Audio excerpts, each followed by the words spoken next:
오늘 주신 하나님의 말씀은 구약 에스겔 37장 11절에서 14절입니다. 하나님의 말씀, 거룩한 말씀을 함께 봉독하겠습니다. 또 내게 이르시되 인자야, 이 뼈들은 이스라엘 온 족속이라. 그들이 이르기를 우리의 뼈들이 말랐고 우리의 소망이 없어졌으니 우리는 다 멸절되었다 하느니라. 그러므로 너는 대언하여 그들에게 이르기를 주 여호와께서 이같이 말씀하시기를 내 백성들아, 내가 너희 무덤을 열고 너희로 거기에서 나오게 하고 이스라엘 땅으로 들어가게 하리라. 내 백성들아, 내가 너희 무덤을 열고 너희로 거기에서 나오게 한즉 너희는 내가 여호와인 줄을 알리라. 내가 또 내 영을 너희 속에 두어 너희가 살아나게 하고 내가 또 너희를 너희 고국 땅에 두리니 나 여호와가 이 일을 말하고 이룬 줄을 너희가 알리라. 여호와의 말씀이니라. 아멘. 오늘 말씀 제목은 다시 꿈을 꾸자입니다. 설 명절을 잘 지내셨습니까? 네. 아멘을 하시니까 당황스럽네요. 네. 나이가 들어가면은 꿈을 꾸기가 쉽지 않습니다. 또 게다가 몸이 약해지면 더 꿈꾸기가 쉽지 않습니다. 저도 지난 주간에 탈이 나가지고 한 2kg, 3kg 빠지고 근육도 다 빠져나가는 느낌이어가지고 야, 이렇게 몸 아플 때는 꿈꾸기가 어렵구나, 그런 느낌을 좀 가져봤습니다. 게다가 요즘 대형 사고들이 많이 나서 무안공항에서 사고도 여파가 아직 우리 마음에 심하게 있는데, 김해공항에서 비행기 화재가 있고 또 미국에서는 민간 항공기와 군용 헬기가 충돌을 하면서 큰 충격을 주었습니다. 요즘에는 그냥 사고 없이 안전하면 다행이겠다, 무사하면 다행이다, 꿈은 무슨 꿈인가, 이런 느낌을 갖습니다. 게다가 오늘 기도해 주신 것처럼 우리나라 전국이 2달 이상 계속 어려운 상황이 있어서 꿈꾸기가 어려운 시절입니다. 그런데도 오늘 주님께서 제 마음에 또 여러분에게 다시 꿈을 꾸자라는 말씀을 주신 줄로 믿습니다. 리차드 바크가 쓴 갈매기의 꿈이라는 책이 있습니다. 내용이 이렇습니다. 갈매기 조나단 리빙스턴은 다른 갈매기들과는 관심 분야가 달랐습니다. 일반 갈매기들은 오직 먹고 사는 것에만 관심이 있었고 먹을 것을 얻기 위해서만 비행을 했습니다. 그러나 주인공 갈매기 조나단 리빙스턴은 비행 그 자체에 관심이 있었습니다. 그래서 조나단은 비행 기술에 대해서 연구를 하고 반복적으로 연습도 했습니다. 저공 비행을 합니다. 그 부모가 애야, 저공 비행이 무슨 소용이 있냐, 알바트로스에게나 시키고 너는 먹이를 찾는 일에 비행하는 데만 신경을 써라 합니다. 그러나 조나단 리빙스턴은 또 활공 비행을 연습을 합니다. 80km 정도의 속도에 다다랐을 때에 날개짓을 멈추고 그 가속도에 또 흐름에 중력에 자기 몸을 맡기면 점점 속도가 붙어서 150km까지 도달하는 것을 경험합니다. 같은 부족 중에서 조나단이 최고의 비행 속도 기록을 갖게 됐습니다. 그러나 조나단의 가족들은 그를 이해를 못했고 부족들도 이를 쫓아내려고 했습니다. 그래서 결국 부족 회의를 소집해서 조나단이 부족에서 추방하게 되는 그런 결론을 내립니다. 무리로부터 추방당한 조나단은 자기처럼 추방당한 다른 갈매기 무리에 속하게 됩니다. 그들은 조나단처럼 먹고 사는 문제가 아니라 비행 자체에 관심 있는 갈매기들이었습니다. 그들은 비행을 연습하는 것이 당연했고, 거기서 조나단은 배면 비행, 배를 뒤집고 하늘을 향해 이렇게 뒤집은 상태로 나는, 그리고 공중 회전을 하고 바람개비 회전을 연습하면서 뭔가 자유를 느끼고 나는 것에 대한 즐거움, 행복을 누렸습니다. 너무 좋았던 조나단이 묻습니다. 여기가 천국인가요? 그러자 그 무리의 원로였던 챙이 말합니다. 천국은 장소도 시간도 아니라네. 천국은 완벽한 것이지. 알쏭달쏭한 말을 한 챙은 실제로 시공간을 초월해서 날기도 하고 시공간을 초월해서 나타났다가 사라지기도 하는 그런 능력이 있었습니다. 조나단도 생각했습니다. 맞다. 먹을 것, 먹는 것, 싸우는 것, 그 이상의 뭔가가 있는 곳, 참 자유가 있는 곳, 여기가 천국이다. 조나단은 이제 자기처럼 이 비행 자체에 관심 있는 젊은 갈매기들이 있을 거라고 생각하고 고향으로 돌아옵니다. 그리고 자기 부족 중에 몇몇 젊은 갈매기들에게 비행을 가르칩니다. 비행 자체가 주는 자유함을 알려줍니다. 그리고 자유가 존재의 본성이라는 것을 설명을 해줍니다. 어떤 갈매기들은 이 조나단의 설명을 이해하기도 하고 어떤 갈매기들은 이해를 못하기도 합니다. 이해하고 따랐던 갈매기들이 떠나기도 하고 또 죽기도 하고 합니다. 어쨌든 이제 이 책은 먹고 사는 것을 넘어서는 뭔가 더 자유로운, 더 완전한, 더 멋진 것을 꿈꿔보라, 그런 메시지를 주는 것 같았습니다. 먹고 살기 위해 하늘을 나는 것이 아니라 하늘을 나는 자체가 목적이다라는 메시지가 저에게 왔습니다. 저는 올해 목표가 주님과 동행하는 삶입니다. 어쨌든 저의 목표입니다. 여러분도 연초에 결심이 있고 목표가 있으실 것입니다. 꿈이 있으실 것입니다. 그 꿈을 다시 꾸시기를 바라고 또 저는 주님과 평생을 동행하기를 소망합니다. 오늘 본문으로 가겠습니다. 오늘 본문 에스겔서인데요. 우리가 에스겔 37장 11절부터 읽었는데 앞에 1절부터 10절까지의 내용에 대한 해설이 오늘 11절부터입니다. 먼저 1절부터 10절까지의 내용은 여러분 잘 아시겠지만 간략하게 설명하면 그겁니다. 저를 봐보세요. 이스라엘과 유다가 국가적으로 바벨론의 멸망을 당했고 이스라엘 유다 민족은 바벨론의 포로로 지금 끌려가 있는 그 때입니다. 그래서 포로로 생활하는 것이 너무 힘드니까 다 절망하고 꿈도 없이 그렇게 살고 있을 때에 하나님의 에스겔에게 환상 가운데 마른 뼈 환상을 보여주셨습니다. 내용인즉슨 에스겔 선지자를 에스골 골짜기로 데려가셨습니다. 환상 중에 좀 봐라 그랬더니 마른 뼈들이 그 골짜기에 가득했습니다. 완전히 말랐습니다. 그래서 하나님이 대언하라 하셔서 대언하니까 마른 뼈들이 일어나서 이 뼈 저 뼈 맞춰졌습니다. 그리고 거기에 힘줄이 들어가게 하시고 살이 채워지게 하시고 마지막에 가죽이 입혀지게 하셨습니다. 그러나 아직은 살아있는 사람이 아니죠. 마지막으로 생기를 들어가라 대언하니까 생기, 루아흐 하나님의 영이 들어가고 나니까 그들이 살아나서 하나님의 군대가 되었더라 하는 환상이었습니다. 그 마지막 절 10절만 좀 보시죠. 10절입니다. 시작. 이에 내가 그 명령대로 대언하였더니 생기가 그들에게 들어가매 그들이 곧 살아나서 일어나 서는데 극히 큰 군대더라. 아멘.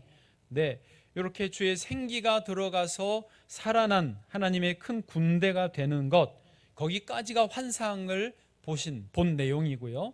오늘 11절부터는 그에 대한 해설이라고 말씀을 드렸습니다. 이제 11절을 이어서 읽겠습니다. 시작.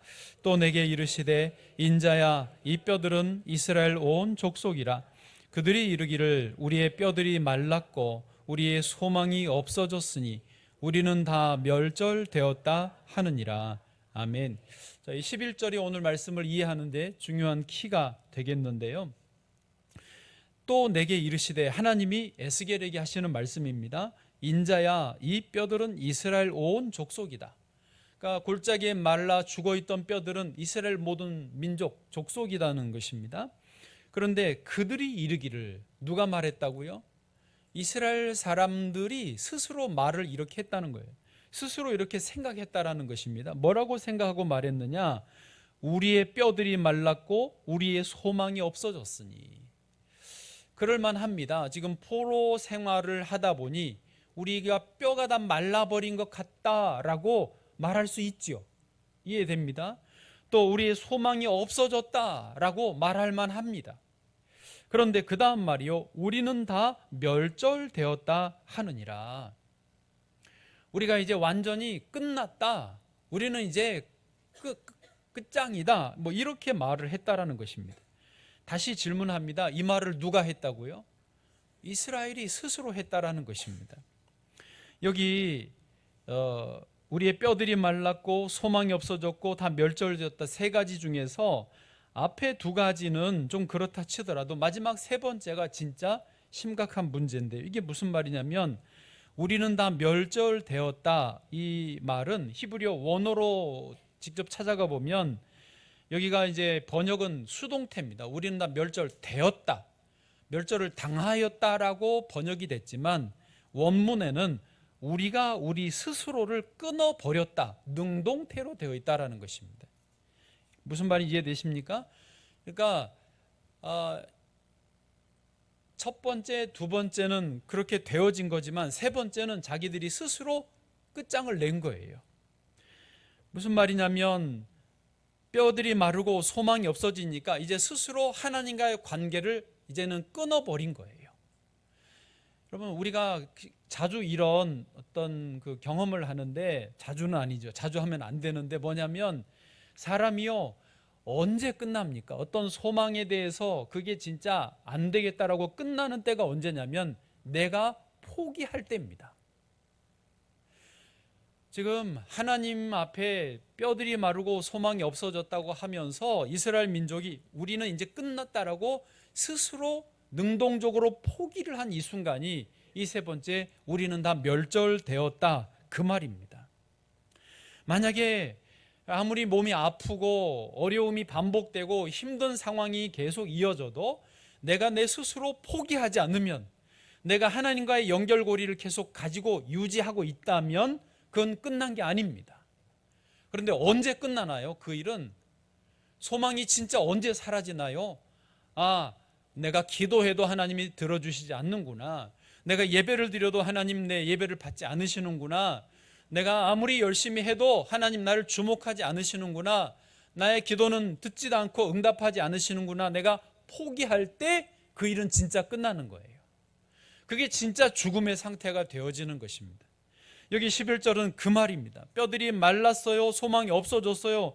그런데 이스라엘이 진짜 우리는 끝났구나 하고 스스로 자기들이 끊어버렸기 때문에 완전한 죽음, 완전한 그 에스겔 골짜기에 마른 뼈들이 되어버렸다라고 하는 것입니다.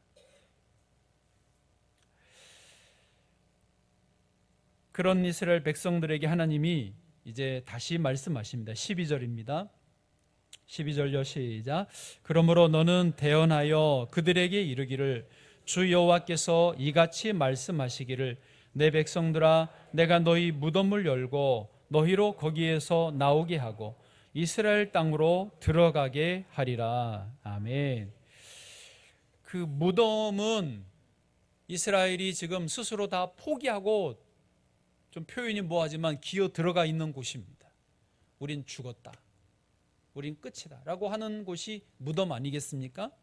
그런데 하나님은 그 무덤에서 내가 너희 무덤을 열고 내가 너희로 거기에서 나오게 하고 내가 너희를 이스라엘 땅으로 들어가게 하겠다라고 하나님이 말씀하십니다.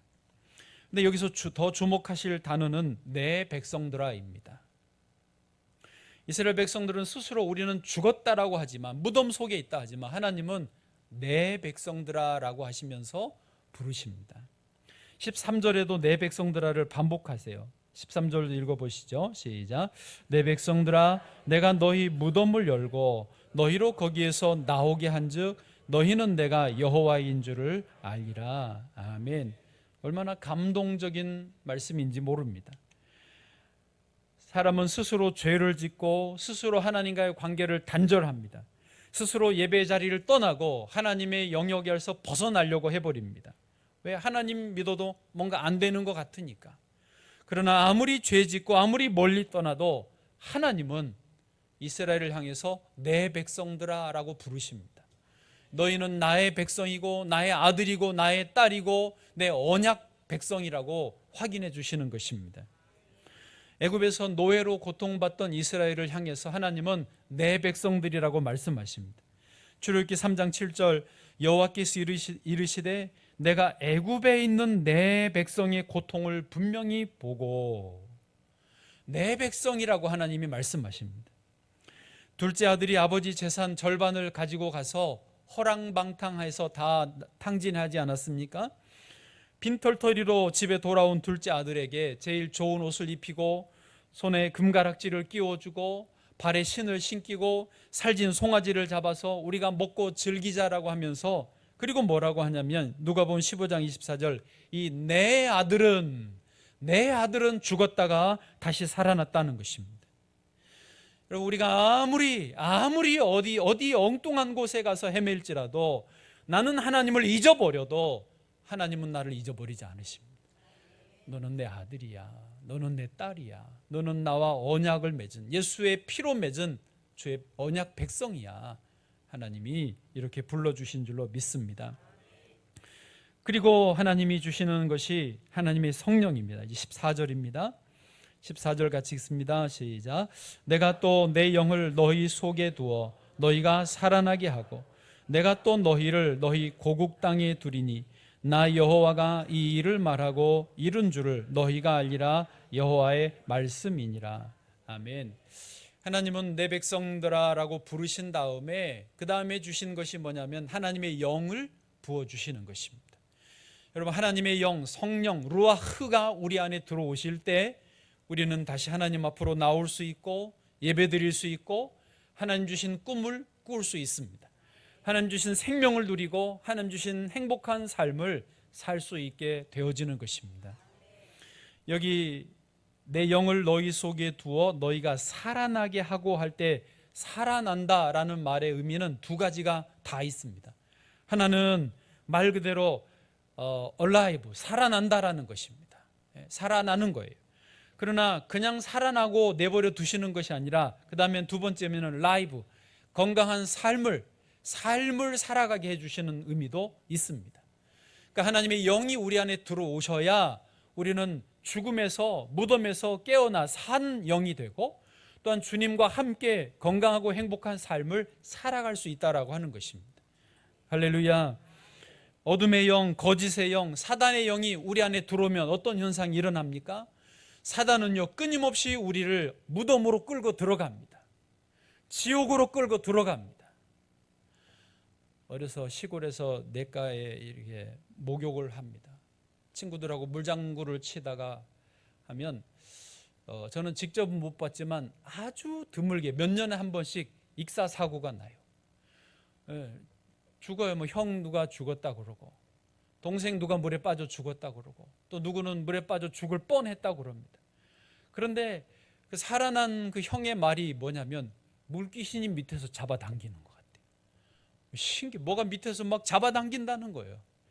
그 뭔지 정확히는 모르지만 여러분, 어둠의 영이 우리 안에 들어오면 이게 도대체 뭔지 모르는데 우리를 어둠 속으로, 절망 속으로, 부정적인 생각으로, 불면증으로 밑으로 끌어당기는 거예요. 안 된다, 힘들다, 포기해버리게 만드는 것이 사단입니다. 그러나 하나님의 영이, 루아흐가 우리 안에 들어오시면 우리를 살아나게 하고 우리를 건강하게 살게 해주시는 주님의 영인 줄로 믿습니다. 하나님은 그렇게 해주신다는 거예요. 내 백성들아, 내가 무덤에서 너희를 나오게 하겠다. 그 방법이 뭐냐? 내 영을, 성령을 부어주신다라고 말씀하신 것입니다.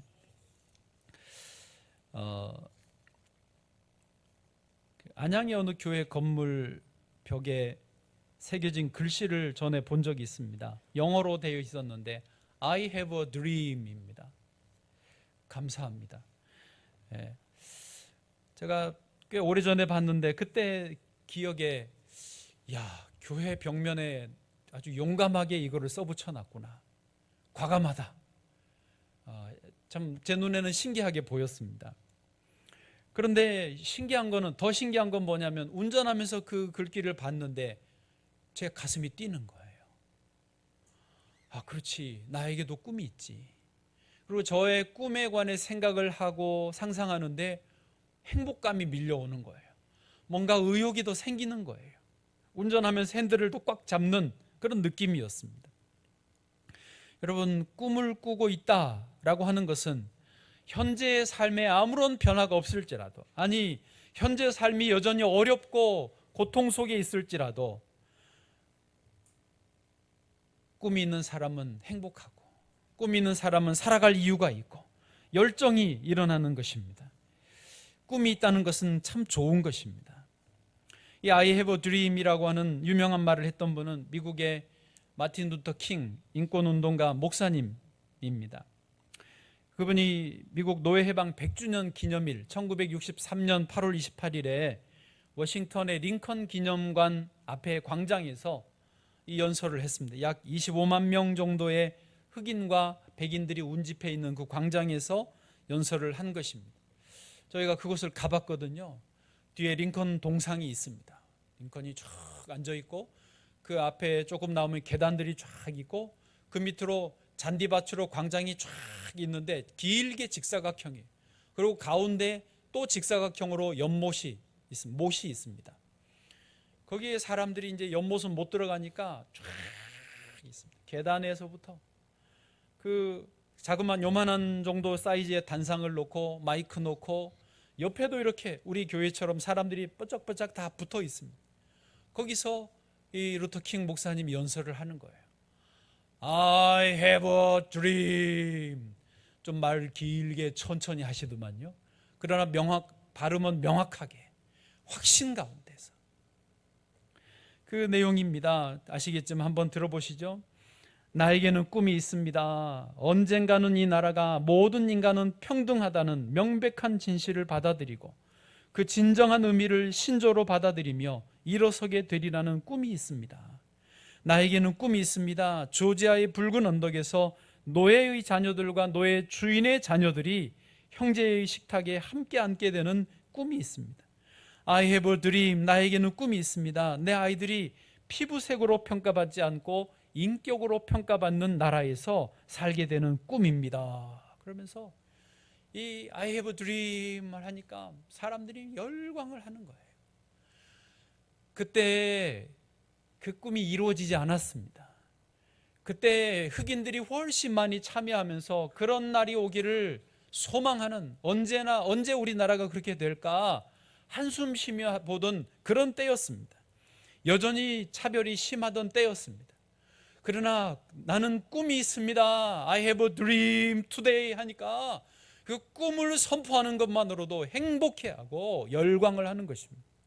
사람들이 찬송가를 부르면서 행진을 하는 거예요.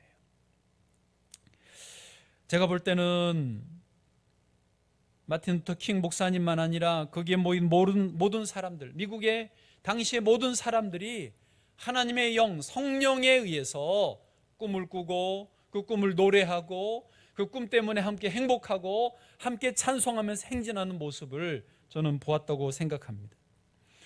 여러분, 하나님께 연결되어 있는 사람은 성령이 그에게 임하시는 것입니다. 성령이 임하시면 그는 하나님 안에서 계속 예배하고 찬양하고 하나님 안에서 꿈을 꾸고 꿈을 향해서 나아갈 수 있는 힘을 계속 공급받는 줄로 믿습니다. 오늘 우리 2부 찬양대, 그리스 찬양대가 왕이신 나의 하나님 내가 주를 높이고 그 다음 뭐예요? 영원히 주의 이름을 송축하리다.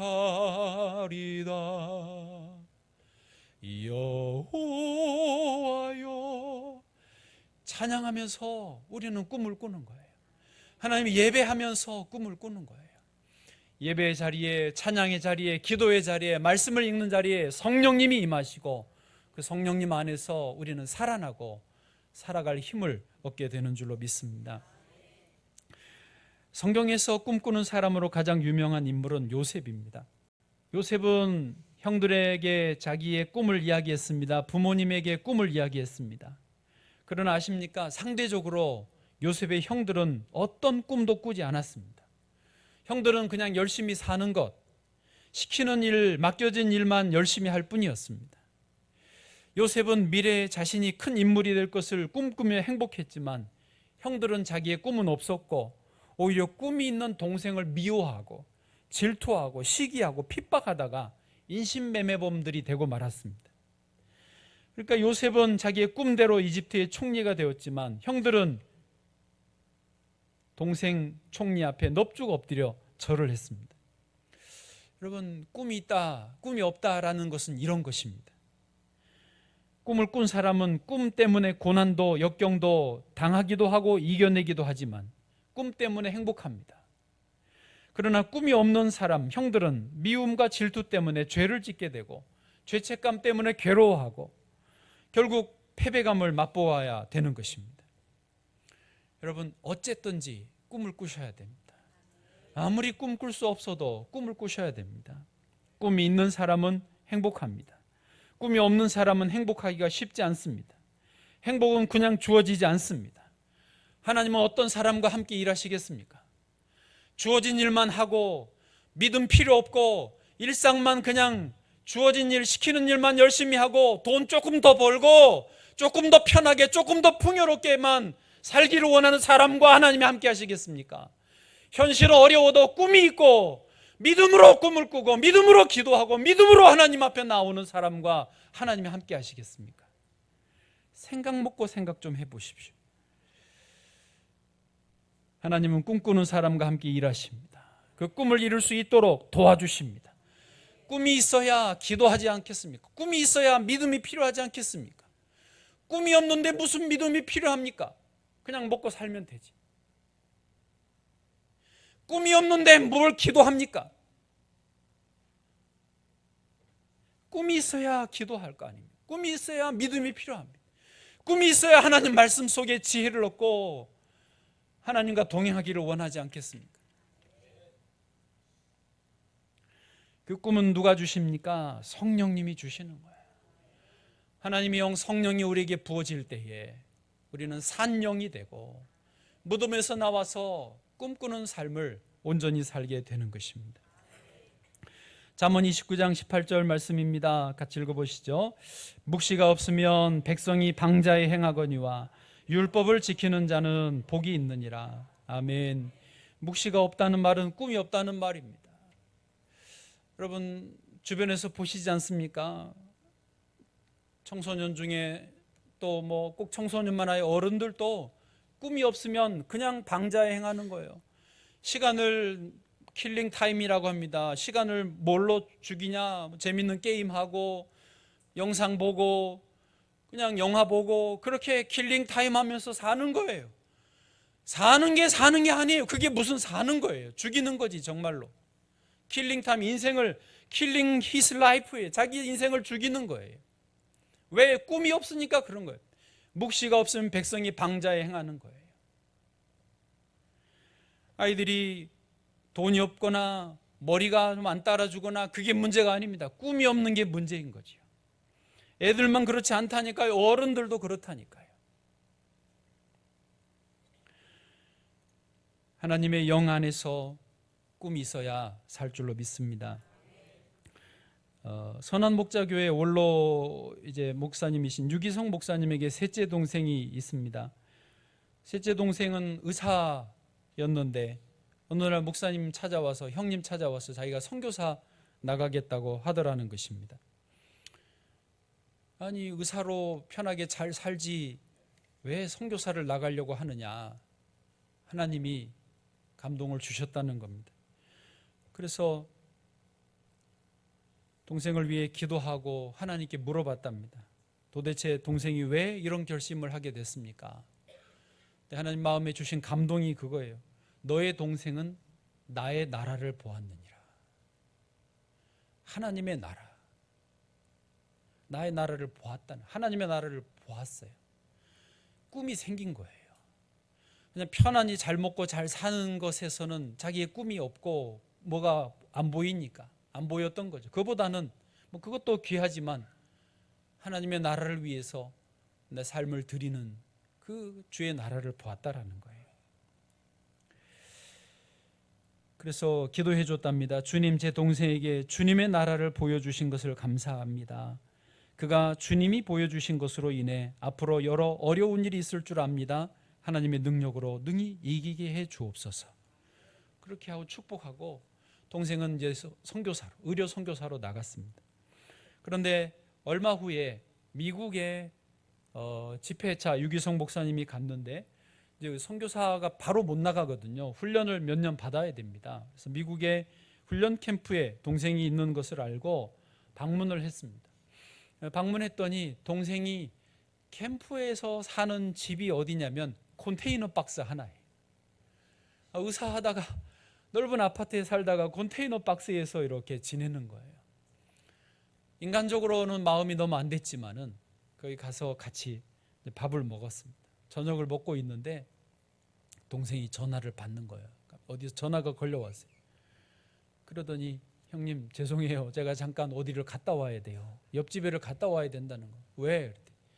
여기 캠프 안에서는 다 선교사들이 한 파트씩 맡고 있는데 자기는 배관 수리공이라는 거예요. 그래서 옆집에 싱크대가 고장 났기 때문에 지금 가서 내 책임이 내가 가서 고쳐주고 와야 된다는 거죠. 그러면서도 동생이 아주 해맑게 웃고 행복하게 옆집으로 가는 모습을 봤다라는 것입니다. 여러분, 세상 사람들의 눈으로 본다면 동생은 정상이 아니죠. 미쳤다라고 생각할 수 있습니다. 그러나 동생은 너무 행복한 거예요. 왜요? 꿈이 있으니까. 그 갈매기 조나단 리빙스턴처럼 하늘을 나는, 그는 지금 배면 비행을 연습하고 활공 비행을 연습하고 바람개비 회전을 연습하면서 그 하늘을 나는 자유를 누리면서 그 선교사를 준비하고 있었다는 것입니다. 성경의 수많은 위대한 인물들은 이렇게 꿈을 찾아서 나아갔습니다. 그 덕택에 기독교 역사는 복음이 전파되고 우리처럼 이 나라의 민족 140년 전에 어둠의 권세에서 무덤 속에 있던 우리 민족에게 빛이 비춰져서 우리가 지금 이렇게 하나님 앞에 나와 예배드리게 되고 성령의 은혜를 누리게 되고 우리도 꿈을 꾸게 되고 아멘도 안 하시고 우리도 자유를 누리게 되고 빛과 어둠을 최소한 분별을 할 수 있게 되었잖아요. 할렐루야. 여러분, 이것이 얼마나 놀라운 은혜입니까? 인도의 겐지스 강에서는 그 수많은 수도자들이 거기에 무슨 성결 의식한다고 수백만 명이 물에 들어가서 많은 사람들이 죽는다. 그 더러운 물에 그거를 자기를 뒤집어 엎어야 한 해 깨끗해진다나, 그런 참 종교를 비하하는 건 아니지만은 이해할 수 없는, 전혀 위생적이지 않는, 그러나 우리는 우리의 모든 죄를 씻어주신 예수 그리스도의 십자가 복음으로 인하여서 우리는 빛을 보았습니다. 무덤에서 나왔고 하나님의 성령이 우리와 함께하게 되지 않았습니까? 그리고 그 자유함을, 그 영광스러움을 누리면서 매일매일 꿈을 향하여 나갈 수 있게 되었습니다. 여러분, 오늘 이 시간 예배 자리에 잘 나오신 줄 믿습니다. 성령께서 여러분과 함께 하십니다. 내 백성아, 내 아들아, 내 딸아, 주님이 말씀하십니다. 이제 성령님 안에서 꿈을 꾸십시오. 그리고 날마다 1%씩 변화해 보십시오. 꿈을 향하여서 한 걸음 한 걸음 나아가 보십시오. 만약에 내가 영어를 잘하는 사람 되고 싶다 그러시면, 그게 꿈이라면 매일매일 1%씩 영어를 하시면 되는 겁니다. 내가 성령 충만한 사람 되고 싶다 그럼 매일매일 1%씩 성령과 함께 동행하시면 됩니다. 나는 또 뭐가 꿈이세요? 꿈이 뭐예요? 저는 주님과 동행하는 사람 되기를 원합니다. 그럼 매일매일 1분씩 10분씩 주님과 동행하는 삶을 살면 그게 나에게 삶의 반복이 되면 그게 곧 납니다. 우리 인생은요, 반복이에요. 반복하는 내가 나예요. 주일마다 예배드리는 우리의 삶은 나는 예배자인 것이고, 날마다 말씀을 읽으면 나는 말씀과 동행하는 사람이고, 10분씩 30분씩 기도하면 나는 기도하는 사람이 되는 것입니다. 다른 게 아니에요. 매일매일 1%씩 그 길로 나아가십시오. 꿈은 꾸시고 꿈을 향하여 매일매일 나가시면 결국은 그 은혜의 자리에, 정상의 자리에 서게 되실 줄로 믿습니다.